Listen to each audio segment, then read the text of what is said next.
Bonjour, bonjour. J'espère que vous êtes nombreux derrière votre écran, derrière votre support, là où vous pouvez entendre ou voir participer à ce moment de louange. J'espère que vous êtes disposés ce matin parce que nous allons louer le Seigneur, nous allons l'élever, le glorifier au travers des chants qui seront portés et trouvez votre liberté ce matin, disposez-vous à cela, mais ensemble, donnons gloire à Dieu, élevons-le parce qu'il est vraiment le roi des rois et le Seigneur des seigneurs. Il est celui qui a tout pouvoir dans le ciel et sur la terre. Et il dit, lorsque la louange monte vers lui, lui siège dans la louange. Alors que ce matin, ce temps de louange soit un grand moment de bénédiction et de grâce pour chacune de nos vies. Au nom de Jésus. Amen.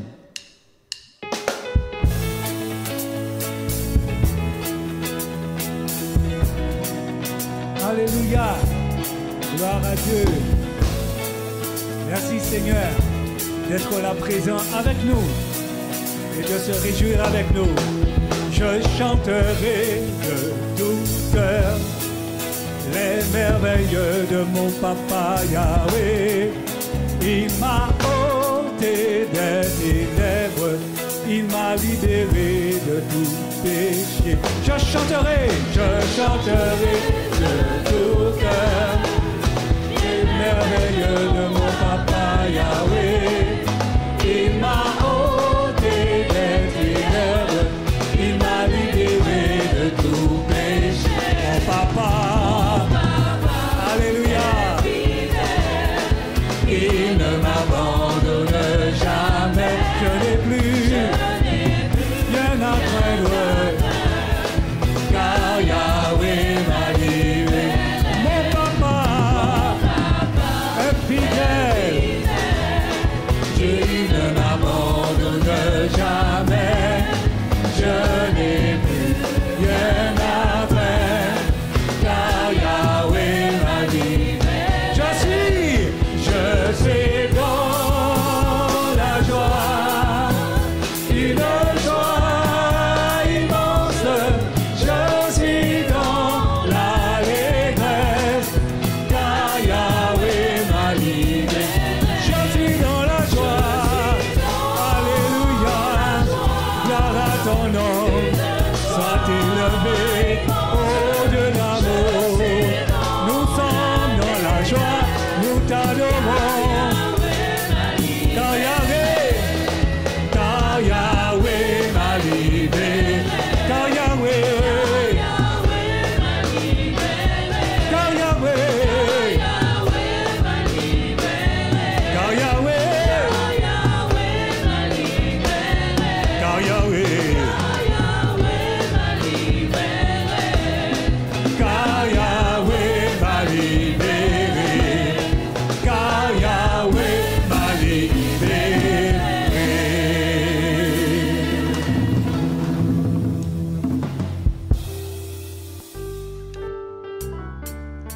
Oui, nous voulons continuer ce temps en proclamant encore que notre Dieu est un Dieu fidèle.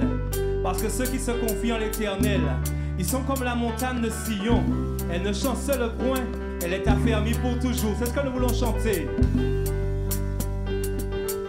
Tu as compris, hein? Si tu veux continuer à danser, tu peux danser. Nous louons Dieu. Ceux qui se confient en l'Éternel sont comme la montagne de Sion. Elle ne chancelle point. Elle ne chancelle point. Elle est affermie pour toujours. Ceux qui se confient en l'Éternel sont comme la montagne de Sion. Elle ne chancelle point. Elle est affermie pour tout. Oui, les montagnes entourent Jérusalem. Ainsi l'Éternel entoure son peuple. Les montagnes entourent Jérusalem. Ainsi l'Éternel entoure. Les montagnes entourent Jérusalem. Les montagnes entourent Jérusalem. Ainsi l'Éternel entoure son peuple. Oui, les montagnes entourent. Les montagnes entourent Jérusalem. Ainsi l'Éternel entoure. Ceux qui se confient en l'Éternel.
Merci Seigneur pour ces merveilleuses promesses de protection. Amen.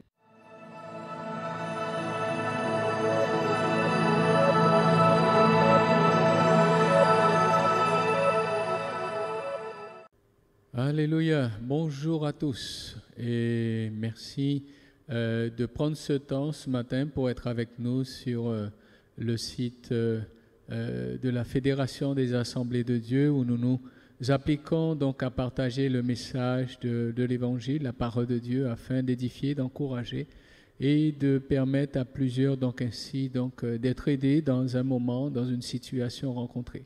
Ce matin donc nous voulons donc ensemble ouvrir le Saint-Livre, ouvrir la parole du Seigneur et considérer donc un point essentiel, un point important dans la vie et particulièrement dans la marche avec Dieu.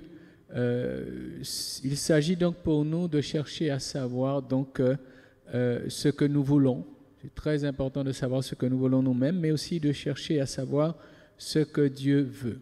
Et en connaissant ces deux choses, eh bien, cela donc nous permettra donc d'orienter de la meilleure manière qui soit donc notre vie. Nous devons réaliser, je crois sans peine, que nous sommes sous des influences. Il y a autour de nous et toutes sortes d'influences et à cause de cela, nous devons savoir ce que nous voulons et chercher à savoir ce que Dieu lui-même veut. Si nous lisons donc dans Matthieu, simplement pour illustrer donc ce que je viens de dire, dans Matthieu, le chapitre 24, Seigneur nous parle de temps particuliers, de temps qui, du moins, il explique ces choses à ses disciples et ces temps nous concernent et concernent donc ces générations qui ont suivi. À partir du verset 3, il est dit « Il s'assit sur la montagne des Oliviers et les disciples vinrent en particulier lui poser cette question. « Dis-nous quand cela arrivera-t-il et quel sera le signe de ton avènement et de la fin du monde ?» Verset 4, Jésus leur répondit « Prenez garde que personne ne vous séduise, car plusieurs viendront sous mon nom disant « C'est moi qui suis le Christ » et ils séduiront beaucoup de gens. Vous entendrez parler de guerre, de bruit de guerre, gardez-vous d'être troublés, car il faut que ces choses arrivent, mais ce ne sera pas encore la fin. Une nation s'élèvera contre une nation et un royaume contre un royaume. Il y aura en divers lieux des famines et des tremblements de terre, et tout cela ne sera que le commencement des douleurs. Alors on vous livrera au tourment et l'on vous fera mourir, et vous serez haïs de toutes les nations à cause de mon nom. Alors plusieurs succomberont, ils se trahiront et se haïront les uns les autres. Il nous est dit, si on peut quand même lire le verset 11, plusieurs faux prophètes s'élèveront et ils séduiront beaucoup de gens. Ce passage donc, nous montre bien comment autour de chacun, et particulièrement donc des croyants, il y a toutes sortes de situations d'influence, de personnes qui viennent influencer. Le Seigneur donc dit, prenez garde. Et c'est vrai que nous devons à la fois considérer les temps, les circonstances. Ce n'est pas évident quand les famines sont là, quand les tremblements de terre sont là, quand il y a des guerres. Ce sont des choses qui influencent fortement, qui jouent sur le moral, sur les décisions, les orientations à prendre, les choix à faire. Mais aussi, il parle de cet aspect où il dit « Prenez garde que personne ne vous séduise ». Donc, les influences, considérant donc ce texte, sont nombreux, conséquents et mettent la pression donc sur chacun et particulièrement sur les croyants. Si nous considérons le verset 10, il nous est dit « Alors plusieurs succomberont et se trahiront, se haïront les uns les autres. » La pression sera tellement forte, l'influence sera tellement forte qu'il y aura un bouleversement dans la bonne manière de se comporter, dans la bonne manière de faire, et plusieurs donc changeront de comportement, changeront d'attitude. Vous comprenez le titre, un peu mieux le titre de ce message, savoir ce que je veux et aussi savoir ce que Dieu veut. Et au milieu de tout cela, c'est vraiment ce que Dieu veut qui va m'aider à tenir bon, qui va m'aider à trouver de la force, du secours, qui va m'aider à trouver ainsi donc les moyens de ne pas être influencé par les choses qui sont là pour séduire et emmener à changer de comportement. Alors plusieurs succomberont, se trahiront et se haïront les uns les autres. Quel dommage! Il est dit, plusieurs faux prophètes s'élèveront et ils séduiront beaucoup de gens. Donc vous comprenez que dans tous les domaines, même dans le domaine spirituel, religieux, on pourrait dire, il y aura toute cette influence pour pousser donc les hommes, particulièrement les croyants, donc à changer de comportement, mais non pas en bien, mais en mal. Alors il y a une nécessité d'avoir une très grande prudence. Il y a une nécessité d'être très attentif et afin de ne pas se laisser influencer par n'importe quelle chose, qu'elle soit sur le plan climatique ou que cela soit sur le plan donc personnel, humain et voire spirituel. Eh bien, il est nécessaire d'être véatif. Et si je sais ce que je veux, et si je sais ce que Dieu veut, eh bien, je pourrais donc faire face et ne pas me laisser séduire. Je crois que c'est la partie la plus importante, surtout au vu de ce que nous vivons aujourd'hui. Nous entendons parler de guerre, de bruit de guerre, des choses qui montent un peu partout sur le plan économique et autres. Je crois que c'est très important que je fasse attention à moi-même, que je sois attentif à mon attitude, à mon comportement, puisque le Seigneur nous dit ces choses devront arriver et arriveront, et il dit ce ne sera pas encore la fin. Donc, je dois veiller, bien sûr, particulièrement sur moi-même. Je veux considérer avec vous un verset donc, des Écritures concernant ce que Dieu veut. Un premier verset, et c'est dans 1 Timothée, le chapitre 2. C'est un passage bien connu, 1 Timothée, le chapitre 2, et le verset 4 qui nous dit « Dieu veut que tous les hommes soient sauvés et parviennent à la connaissance de la vérité. » Lorsque je suis confronté à des choses autour de moi, à ce que les autres veulent, aux circonstances qui veulent m'influencer, je dois me soucier au milieu de ça de ce que Dieu veut. Et ce verset, pourtant bien connu, m'apporte des éléments tellement essentiels, un élément tellement essentiel, de savoir que Dieu veut que je sois sauvé. Dieu veut que je parvienne au salut. Dieu veut que j'atteigne l'objectif. Dieu veut que j'arrive que je connaisse la vérité. Et en réalisant ce passage, en réalisant ce verset particulièrement dans le mot « sauver », je dois comprendre que Dieu ne veut pas, par rapport à la situation que je vis, par rapport aux circonstances autour de moi et par rapport à ce que les autres voudraient peut-être me faire du mal, je dois utiliser ce verset comme un bouclier. Je dois utiliser ce verset comme une épée. Je dois utiliser ce verset comme un moyen par lequel, une parole sur laquelle je pourrais m'appuyer pour dire « Non, je ne mourrai pas, je vivrai et je raconterai les bontés de l'Éternel ». La place de la parole de Dieu dans ma vie est importante. Et connaître ce que Dieu veut pour moi est capital, est essentiel. Et je dois donc considérer cela. Quel que soit ce que je vis, la volonté de Dieu est capable de surpasser l'instant présent, la situation présente. Mais peut-être une question peut se poser, mais moi-même, est-ce que je sais ce que je veux? Est-ce que je sais ce que je veux pour ma vie? Vous savez, par moments, on peut s'incliner devant une situation parce qu'elle nous paraît tellement immense, elle nous paraît tellement insurmontable, on peut capituler et se laisser écraser, se laisser donc détruire.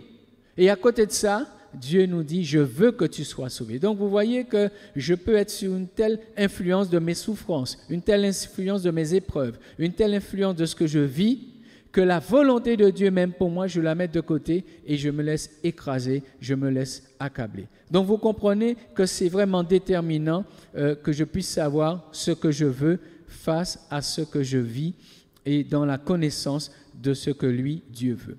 J'aimerais utiliser, pour aller dans cette pensée, bien sûr, un peu plus loin, dans Luc 18.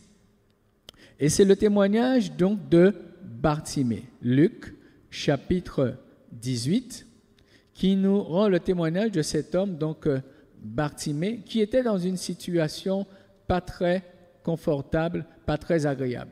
Luc chapitre 18, et nous lirons à partir du verset 35, et nous irons jusqu'au verset 43. Il nous est dit, comme Jésus approchait de Jéricho, un aveugle était assis au bord du chemin et mendiait. En entendant la foule passer, il demanda ce que c'était. On lui dit, c'est Jésus de Nazareth qui passe. Et il cria, Jésus, fils de David, aie pitié de moi. Ceux qui marchaient devant le reprenaient pour le faire taire, mais il criait beaucoup plus fort, Fils de David, aie pitié de moi. Jésus s'étant arrêté, ordonna qu'on le lui emmène, et quand il se fut approché, il lui demanda, que veux-tu que je te fasse? Il répondit, Seigneur, que je recouvre la vue. Et Jésus lui dit, recouvre la vue, ta foi t'a sauvé. À l'instant, il recouvra la vue et suivit Jésus en glorifiant Dieu. Tout le peuple, voyant cela, loua Dieu. Amen. Il est important pour nous de considérer ce témoignage justement pour mettre en évidence ce que lui voulait, ce que les autres voulaient, mais aussi ce que Dieu, Jésus particulièrement, donc voulait à ce moment dans sa vie, pour sa vie, et à cet instant, ces éléments ont été déterminants. Dans ce passage, nous pouvons considérer donc deux choses. C'est que cet homme n'a trouvé de l'aide auprès de personne. Il y avait du monde pourtant autour de lui, mais personne ne l'a aidé. Et la deuxième chose que nous pouvons aussi considérer donc dans ce passage, c'est qu'il a dû crier deux fois. Jésus, fils de David, aie pitié de moi. Et il va reprendre donc une deuxième fois, il va devoir crier deux fois. Et autour de lui, il y avait du monde, il y avait des personnes, mais la lecture donc de ce passage nous montre que personne en réalité n'a voulu l'aider. On peut se poser donc la question, mais qui avait à cœur sa situation? Parce que si quelqu'un avait à cœur sa situation, la personne l'aurait aidé. Si quelqu'un avait à cœur sa situation, alors que Jésus était depuis un temps en train de faire des guérisons, amener du secours aux personnes, quelqu'un l'aurait déjà pris et l'aurait déjà emmené. Mais il était là dans sa misère. Il était là dans sa détresse. Vous savez, peut-être aujourd'hui, on peut se poser la question, mais jusqu'où considérons-nous la situation d'une personne et avons-nous à cœur d'aider? C'est vrai que nous pouvons, pour une personne assise au bord du chemin, lui donner une pièce, lui donner un bout de pain. Nous pouvons aussi, bien sûr, lui donner des vêtements, essayer de pourvoir à certains de ses besoins. Mais lorsqu'il est question donc de l'Église, lorsqu'il est question de croyants, du peuple de Dieu, il y a donc une démarche qui va encore plus loin que cela. C'est bien de donner une pièce, c'est bien de donner à manger, d'habiller, de pouvoir aider dans toute la mesure des besoins donc, terrestres, naturels et normaux de ces personnes. Mais le croyant doit marcher avec la vision de Dieu. Le croyant doit savoir ce que Dieu veut pour lui-même, mais aussi pour les autres. Et quand nous regardons une personne, quand nous considérons une personne, nous devons bien sûr la considérer sur la base de ce que Dieu veut. Non seulement de ce que nous pouvons, mais aussi de ce que Dieu veut. Jusqu'où donc l'œuvre de Dieu veut s'accomplir dans la vie d'une personne? Jusqu'à quel point? Si nous considérons ce premier passage dans 2 Corinthiens, le chapitre 5 et le verset 17, 2 Corinthiens, le chapitre 5 et le verset 17, il nous est dit, si quelqu'un est en Christ, il est une nouvelle création. Les choses anciennes sont passées, voici toutes choses sont devenues nouvelles.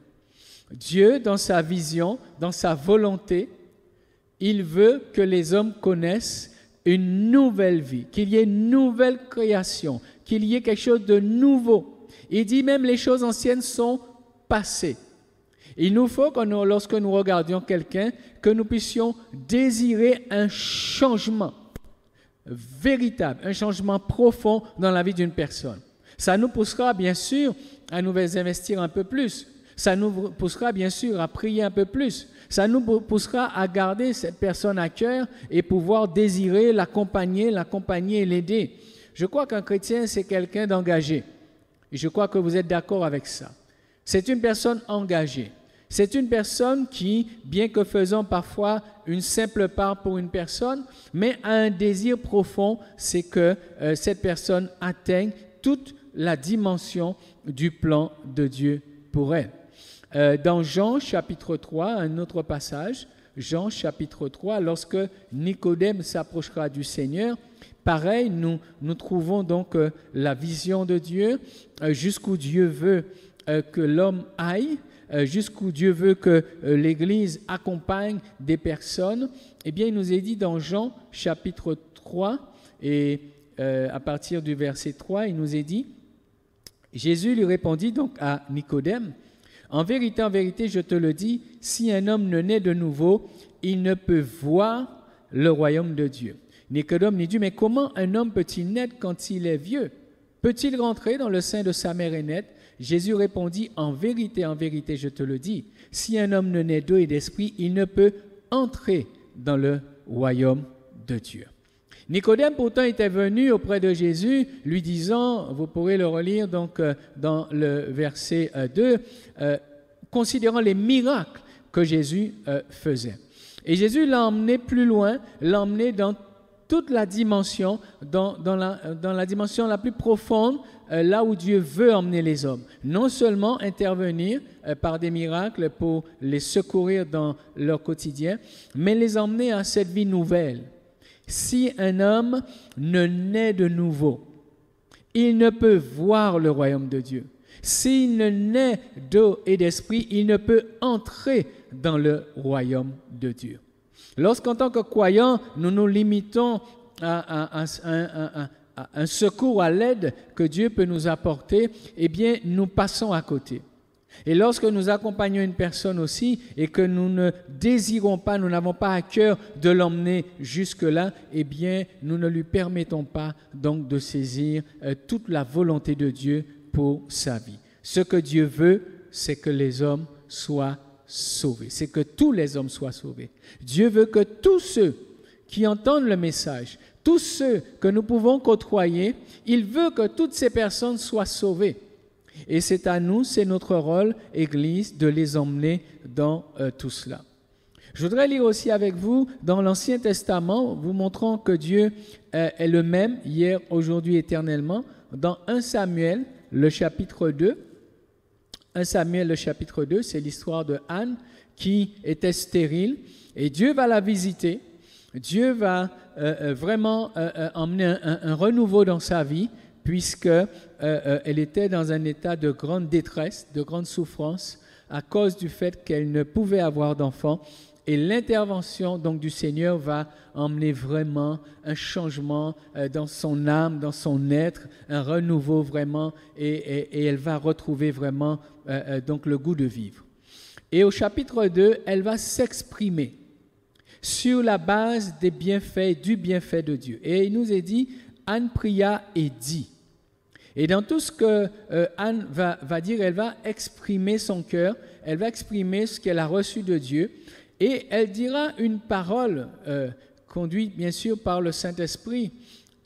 Au verset 8, il nous est dit donc, de la poussière, il retire le pauvre, du fumier, il relève l'indigent, pour les faire asseoir avec les grands, et il leur donne en partage un trône de gloire, car à l'Éternel sont les colonnes de la terre, et sur elles il a posé le monde. Amen. Anne va exprimer cela de par ce qu'elle a expérimenté de Dieu, et elle va vraiment imaginer cela, disant, mais Dieu m'a sorti de la poussière. Il m'a sorti du plus bas où j'étais tombé pour me faire asseoir avec les grands. Il va vouloir me faire changer d'état, changer de comportement, changer de situation de vie. De malheureuse que j'étais, eh bien, il va me faire de moi une bienheureuse. Il me fera sortir d'un état de pauvre, d'un homme, d'une femme dans un état comme un mendiant, et un peu le témoignage donc de Bartimée, et il va me restaurer, il va me rétablir et m'emmener dans une dimension au-delà de ce que j'ai connu jusque-là. Il y a des personnes qui peuvent se contenter de peu.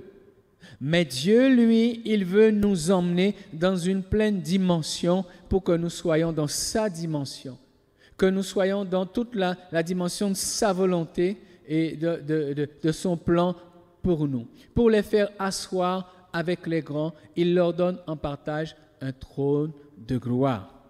Je voudrais que ce matin, au travers de la parole de Dieu, aucun d'entre nous ne puisse passer à côté. Je crois que Dieu a permis que nous ayons la Bible, que nous ayons les écrits, pour qu'aucun d'entre nous ne passe à côté.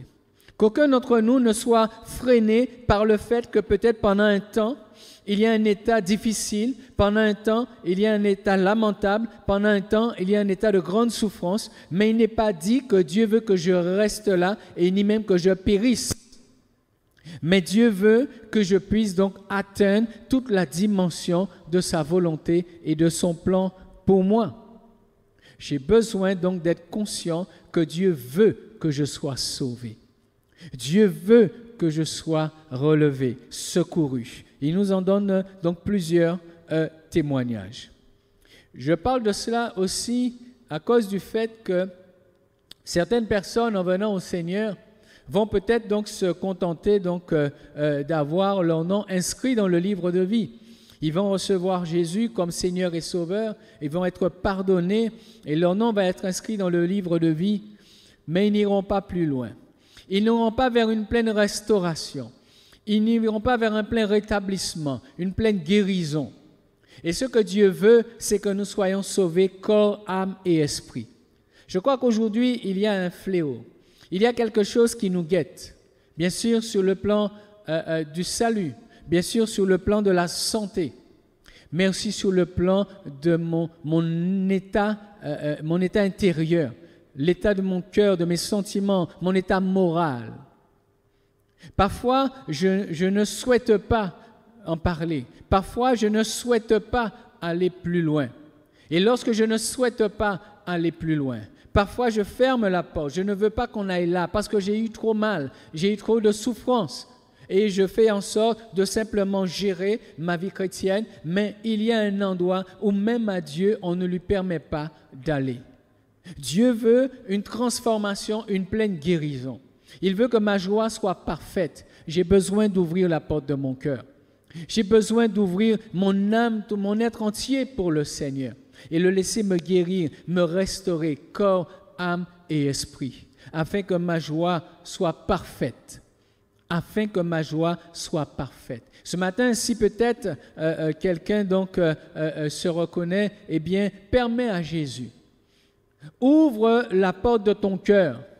Ouvre vraiment et fais connaître à Dieu ta douleur, ta souffrance, tes blessures du passé, qui parfois tu les vois revenir, qui selon certaines circonstances tu les vois émerger à nouveau. Parfois, nous n'avons pas laissé Dieu accomplir toute son œuvre de guérison et de restauration.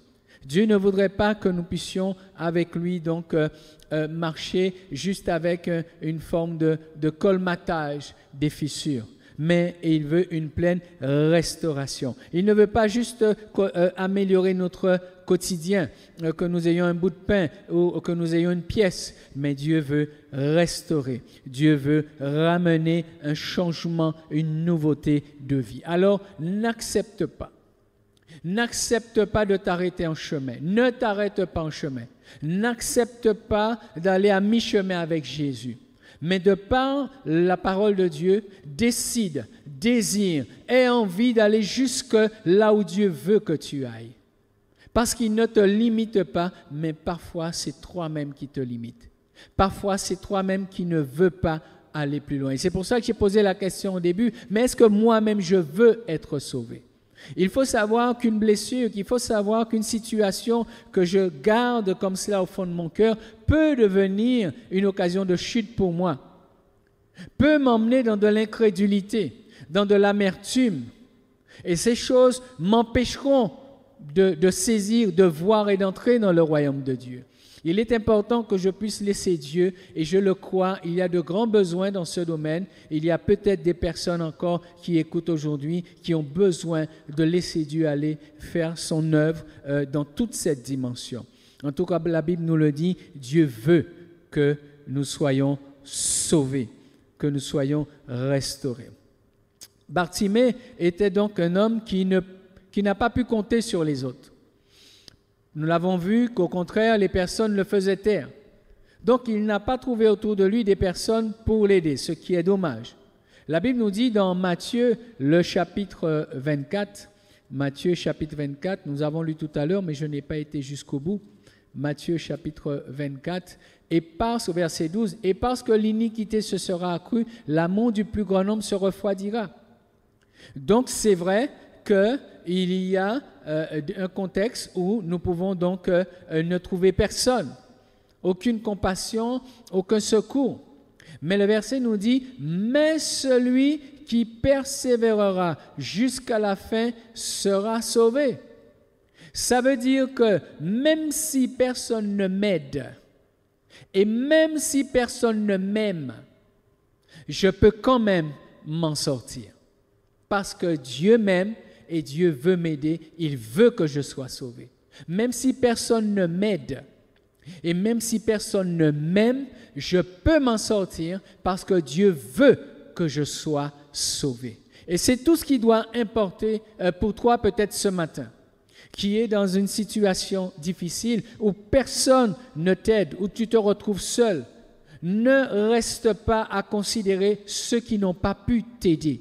Ne reste pas à considérer ta famille, tes amis, tes frères, tes sœurs ou je ne sais qui n'ont pu t'aider. Ne reste pas à considérer peut-être ton patron qui ne t'a pas aidé, tes collègues qui ne t'ont pas aidé, ceux qui sont autour de toi qui ne t'ont pas aidé. Ne reste pas sur ceux qui n'ont rien fait pour toi, puisqu'à côté de toi et pour toi, il y a quelqu'un qui veut que tu sois sauvé et cette personne peut t'aider, c'est le Seigneur Jésus.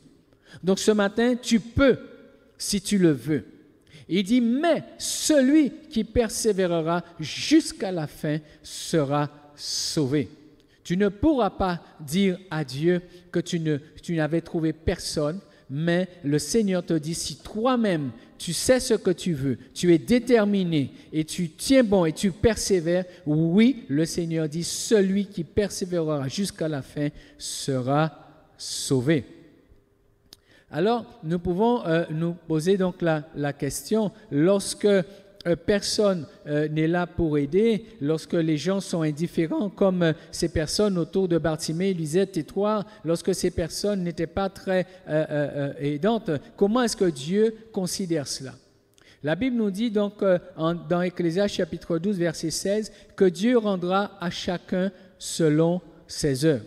Et un temps viendra où le Seigneur, il nous est dit donc dans Matthieu 25, donc tout juste à côté, où dans Matthieu 25, le Seigneur donc donnera ces quelques paroles concernant certaines personnes.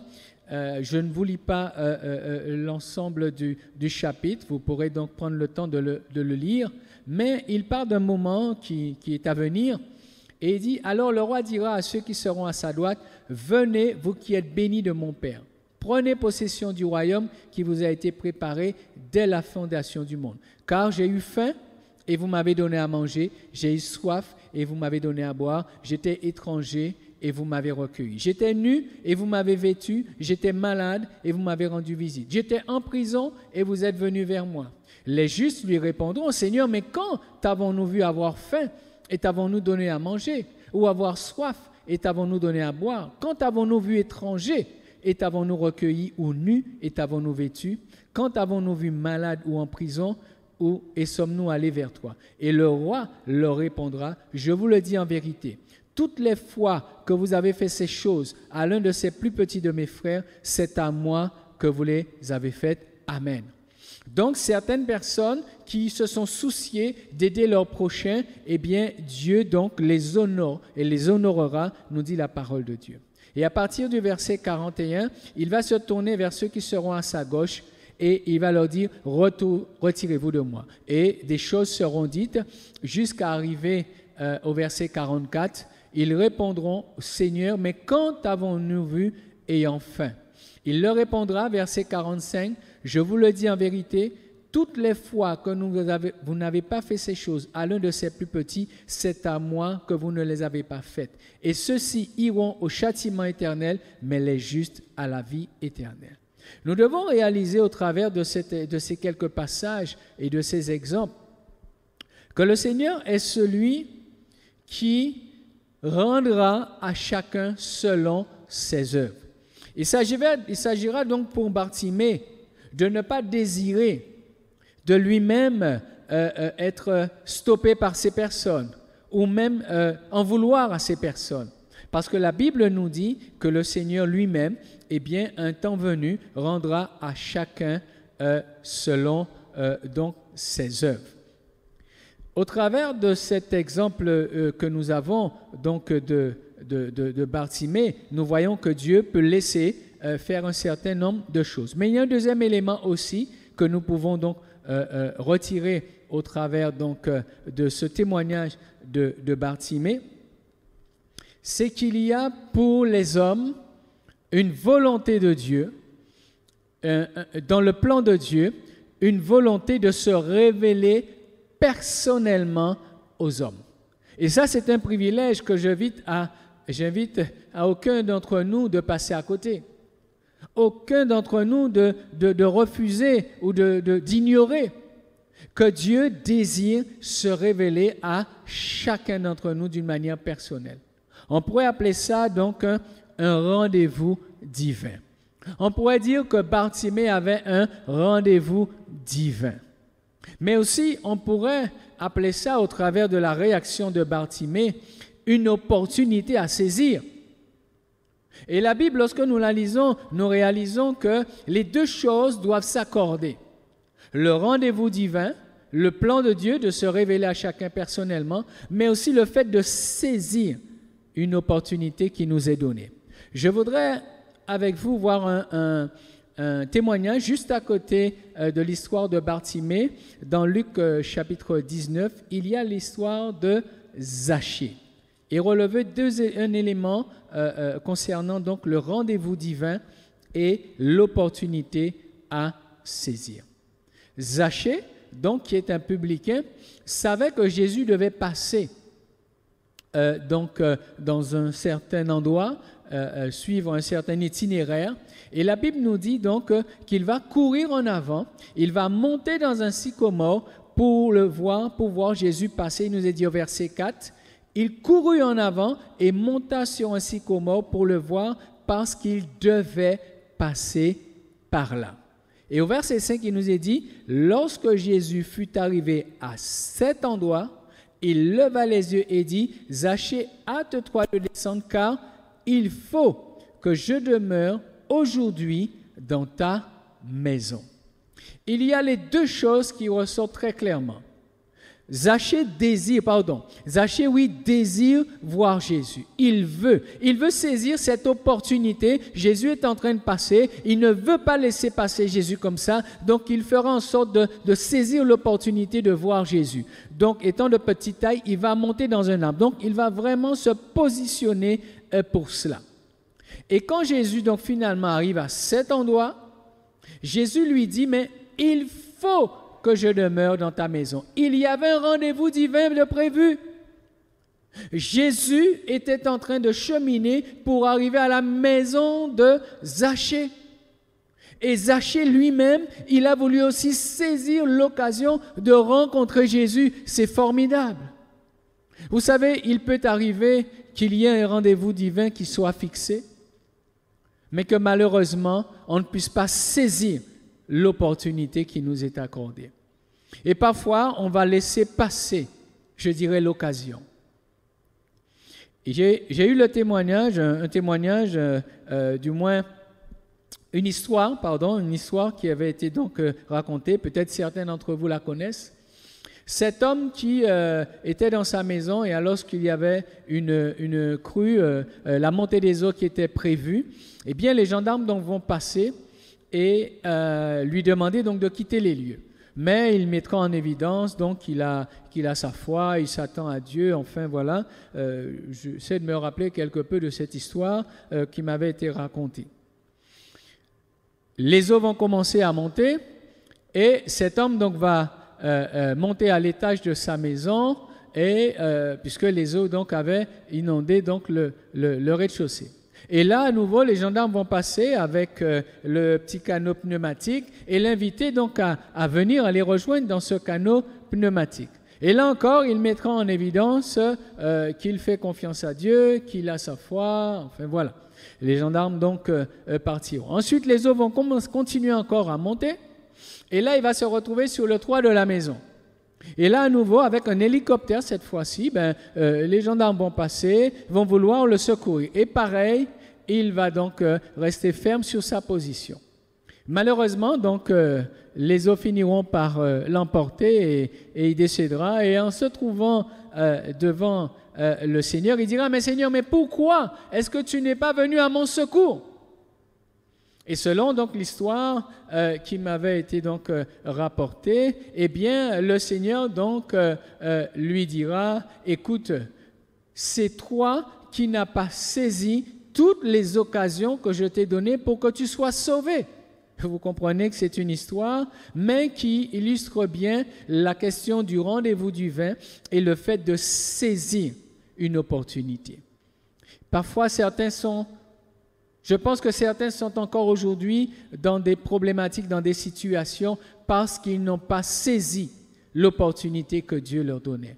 Ils avaient en vue la chose de telle manière et tant que ça ne se faisait pas à leur manière, eh bien ils n'ont pas saisi l'opportunité, les opportunités données par Dieu. Dieu est fidèle. La Bible nous dit Dieu veut que les hommes soient sauvés. Et certaines personnes, lorsqu'on leur annonce l'Évangile, ils entendent, mais ils raisonnent. Et ils attendent peut-être la visite d'un ange. Ils attendent peut-être un événement particulier pour se décider. Écoutez-moi, à chaque fois que quelqu'un vous parle du Seigneur, c'est une opportunité qui vous est donnée. À chaque fois que quelqu'un vous invite à saisir la foi, c'est une opportunité qui vous est donnée. Parce que le rendez-vous divin, c'est chaque jour, à chaque instant. Bartimée ne savait pas, Zachée ne savait pas, mais le Seigneur, il passe, il nous dit, voici, je suis avec vous tous les jours jusqu'à la fin du monde. Le Seigneur est présent sur cette terre, il est avec nous, le Seigneur est présent par son esprit, le Seigneur manifeste ses bontés et il tend la main plus d'une fois aux uns et aux autres. Mais la main de Dieu n'est pas saisie. Alors peut-être un jour viendra où certains vont se retrouver de l'autre côté parce qu'ils n'ont saisi ni la venue sur terre, ni la venue donc en pneumatique, ni le passage de l'hélicoptère. À plusieurs reprises, Dieu a voulu sauver plusieurs personnes. Mais aujourd'hui, pendant que vous êtes encore là et que l'hélicoptère n'est pas encore passé, pendant qu'il y a ainsi donc des possibilités diverses d'être sauvés, saisissez la grâce de Dieu. Saisissez le secours de Dieu. Et quand l'hélicoptère passerait, dites-vous que peut-être c'est la dernière fois. Dites-vous que c'est peut-être la dernière occasion. Alors n'attendez pas autre chose que l'hélicoptère, puisqu'après l'hélicoptère, il sera trop tard. Donc peut-être quelqu'un ce matin a besoin de saisir l'opportunité. Peut-être quelqu'un a besoin de cesser de raisonner, de cesser d'imaginer que Dieu fera de telle ou telle manière. Il faut ouvrir ses yeux et réaliser que les temps sont difficiles. C'est le temps de saisir la main de Dieu. Parce que Dieu veut que tous les hommes soient sauvés. C'est le temps de saisir la main de Dieu. Et une fois que l'hélicoptère est passé, eh bien, il n'y aura rien après.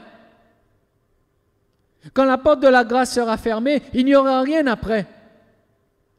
Quand vous serez couché dans votre cercueil, il n'y aura rien après. Donc c'est maintenant qu'il faut saisir la grâce de Dieu. Il n'y aura pas de purgatoire.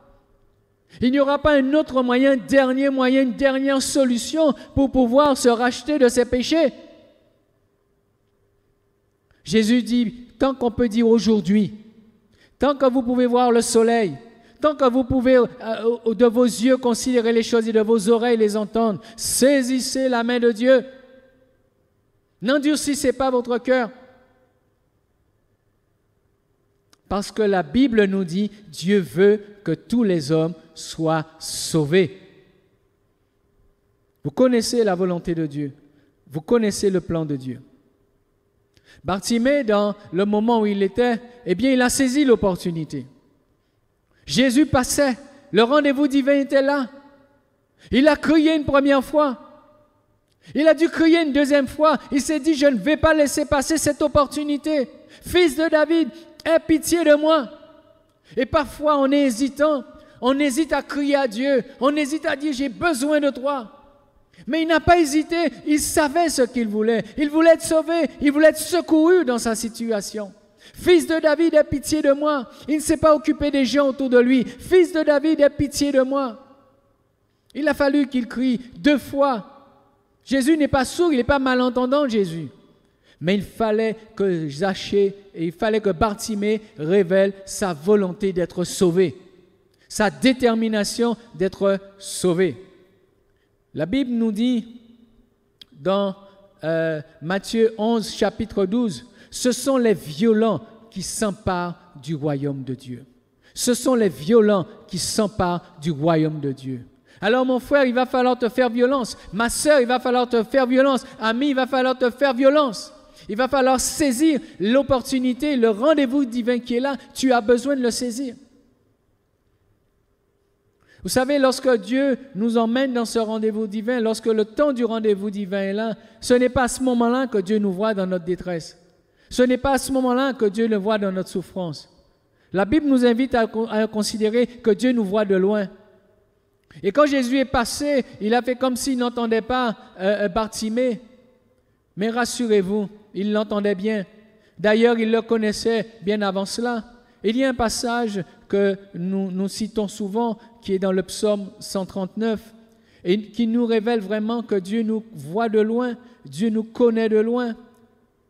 Ce n'est pas le jour où le rendez-vous divin est donné qu'il a pensé à nous. Non. Il a pensé à nous bien avant cela. Dans le psaume 139, le psalmiste qui a compris ces choses, David, il dira à partir du verset 14, « Je te loue de ce que je suis une créature si merveilleuse.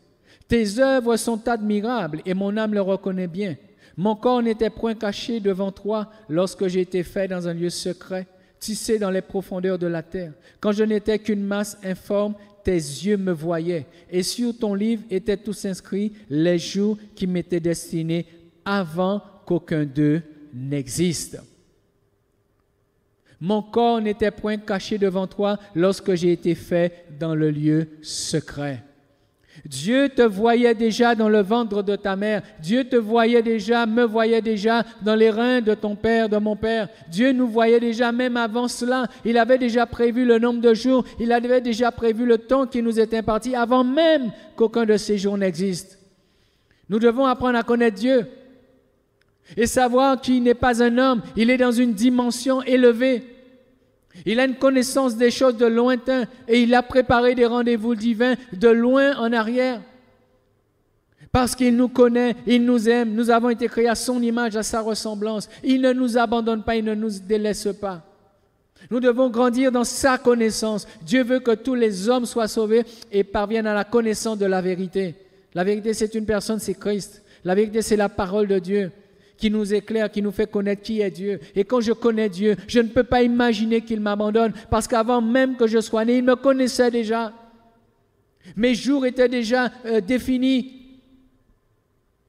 Donc je ne peux pas imaginer qu'il m'abandonne là, étant le pauvre, dans le fumier. Je ne peux pas imaginer qu'il me laisse là. Non, je vais espérer et je vais dire, mon Dieu que je connais a pour moi un plan de restauration.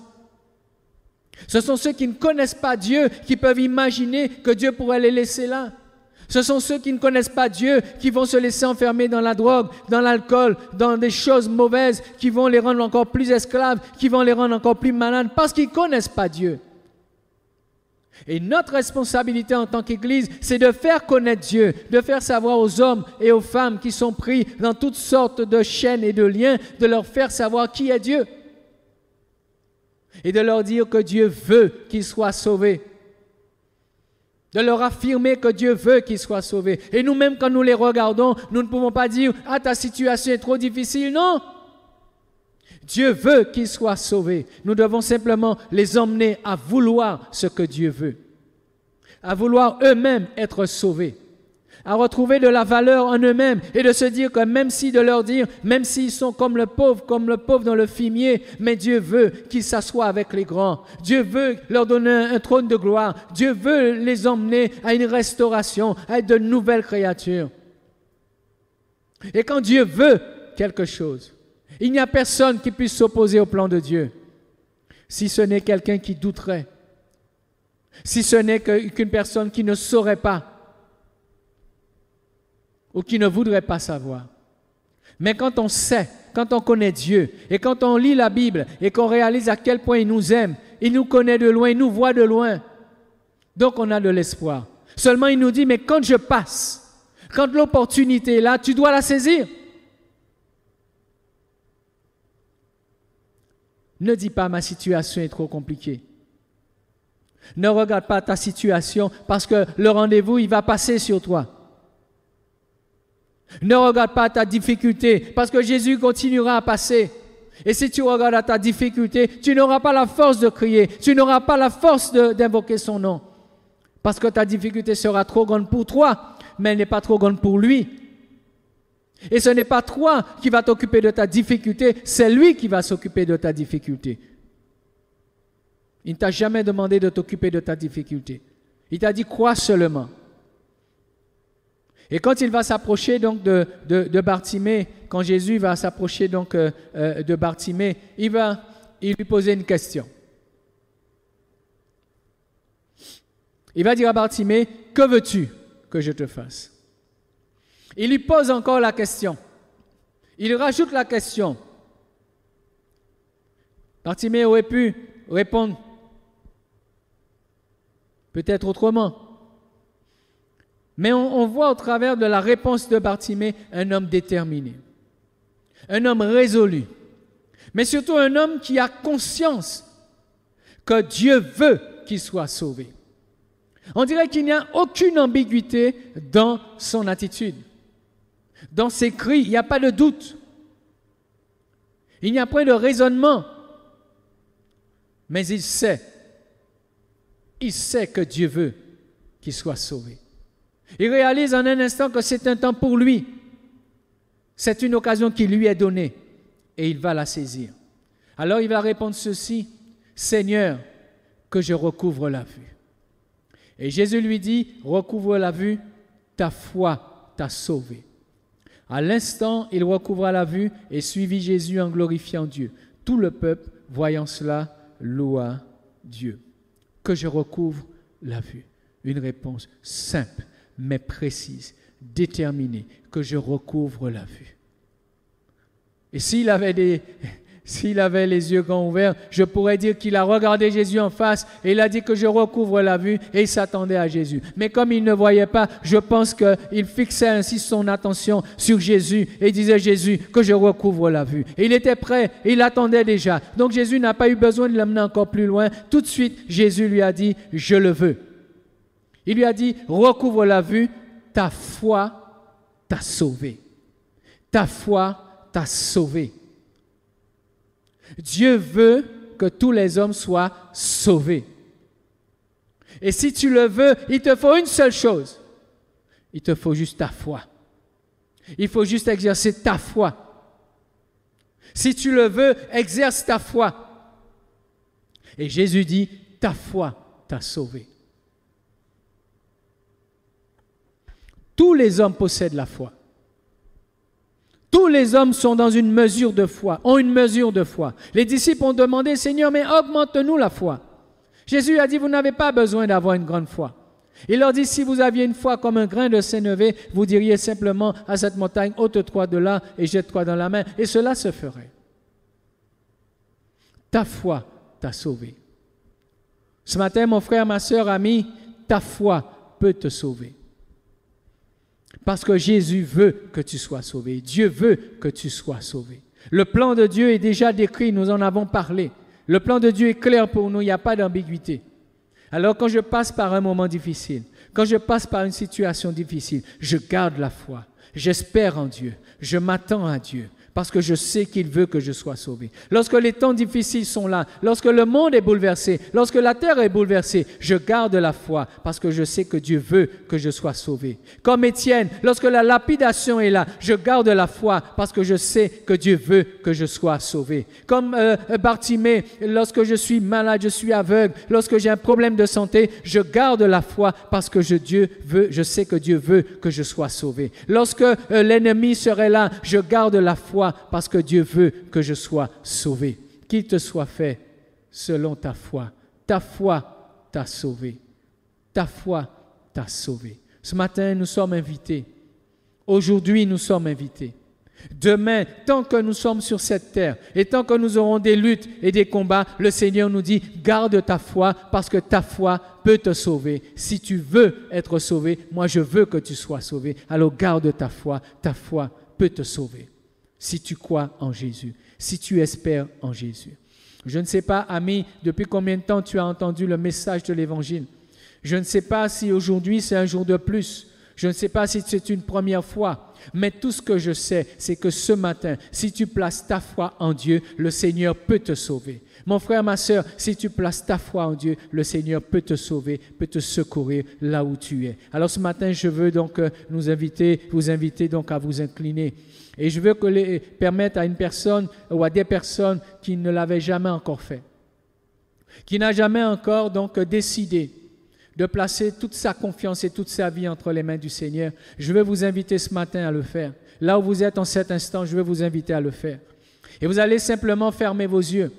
Vous allez simplement donc considérer que le Seigneur est fidèle, il est présent. Vous avez simplement considéré qu'il était en train de passer, qu'il est en train de passer et qu'il est présent. Il n'est pas loin, il est tout près de vous. Et il n'attend qu'une seule chose, c'est que vous puissiez saisir l'occasion d'être sauvé. Ce matin, je veux vous inviter à prier. Je veux vous inviter à faire une prière de repentance.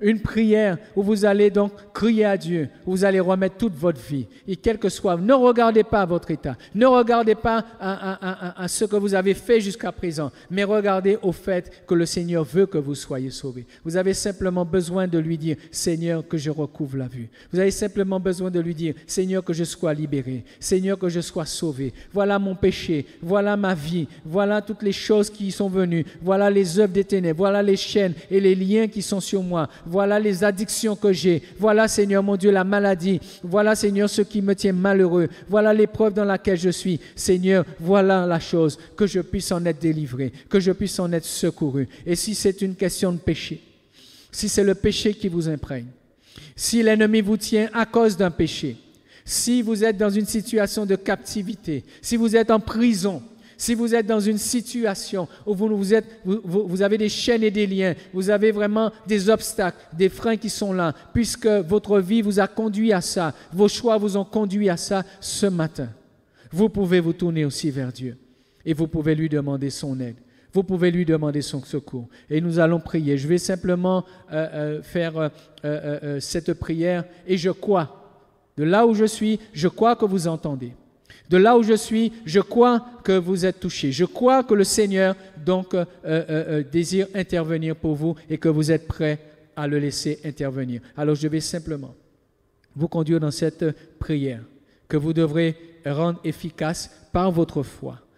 Les mots que je vais dire, c'est vous qui allez les rendre efficaces. Les mots que je vais prononcer, c'est vous qui allez donner toute la dimension à ces mots, puisque c'est votre foi qui permettra à Dieu d'intervenir et de vous sauver ce matin. Répétez après moi. Seigneur Jésus, je suis devant toi ce matin. J'ai entendu ta parole et je crois en toi. Je crois que tu es venu me sauver. Je crois que c'est un rendez-vous que tu m'as donné. Je crois ce matin que c'est un temps de renouveau pour moi. Je crois en cet instant où j'entends ce message. C'est un moment où tu veux intervenir dans ma vie. Alors je te dis, me voici. Je t'ouvre mon cœur. Je t'ouvre mes pensées. Je présente ma vie devant toi. Tout ce que j'ai fait, tout ce que j'ai été jusqu'à présent. Et je réalise, Seigneur, que là où je suis maintenant, j'ai besoin de toi. J'ai besoin de ton secours. J'ai besoin que tu me relèves. J'ai besoin que tu me guérisses. J'ai besoin que tu brises mes chaînes. J'ai besoin que tu me sauves. J'ai besoin que tu me libères. J'ai besoin, Seigneur, que tu me sortes de cette situation. Alors, Seigneur, s'il te plaît, agis en ma faveur. Seigneur, là où j'ai mal agi, je te demande pardon. Seigneur, là où j'ai vécu dans le péché jusqu'à présent, pardonne-moi, s'il te plaît. Je crois en ton amour. Je crois dans ton plan. Je crois dans ta bonté. Seigneur, pardonne-moi. Sauve-moi. Relève-moi, Seigneur mon Dieu, et fais du bien à mon âme, fais du bien à mon corps, fais du bien à mon esprit, fais du bien à mon être entier. Seigneur Jésus, je crie à toi, sauve-moi, sauve-moi, sauve-moi. Merci d'entendre ma prière, merci de répondre à ma prière, et merci d'intervenir comme tu es intervenu pour Bartimée. Merci pour ton secours. Je crois en toi, Seigneur. Je reçois ta paix. Je reçois ton secours. Je reçois ta grâce maintenant au nom de Jésus. Alléluia. Je vais prier pour vous en cet instant et demander à Dieu toute sa grâce. Seigneur, tu as entendu ces prières qui sont montées, je le crois, vers toi. Ceux qui ont répété et qui ont prié. Maintenant, Seigneur, exauce leurs prières. Secours-les. Relève-les, guéris-les et fais-leur du bien, Seigneur. Honore ta parole dans leur cœur et sois pour eux un secours. Sois pour eux, emmène dans leur vie un renouveau, une restauration. Sois béni, Père, pour ton œuvre. Sois béni pour ta grâce. Sois béni, Père, pour tes bienfaits. Au nom de Jésus. Amen.